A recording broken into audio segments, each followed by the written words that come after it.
চারিদিকে যেভাবে পুলিশি রাজ, যেভাবে মা বোনেদের উপরে অত্যাচার, এর থেকে বাংলাকে বাঁচাতে হবে।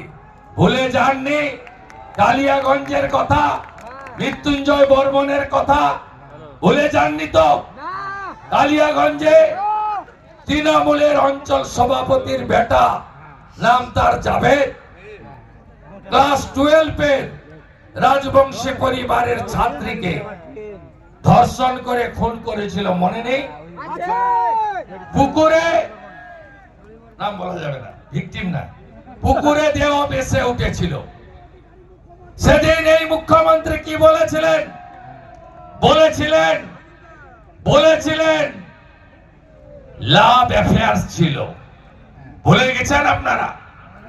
প্রতিবাদ করতে গেছিল মানুষ শিলিগুড়িতে, 15,000 টাকা বেতনে প্রাইভেট চাকরি করত মৃত্যুঞ্জয়। সেই মৃত্যুঞ্জয় বিয়ে বাড়িতে খেতে এসেছিল। সেই মৃত্যুঞ্জয় এক রাজবংশী যুবক, তার বুকে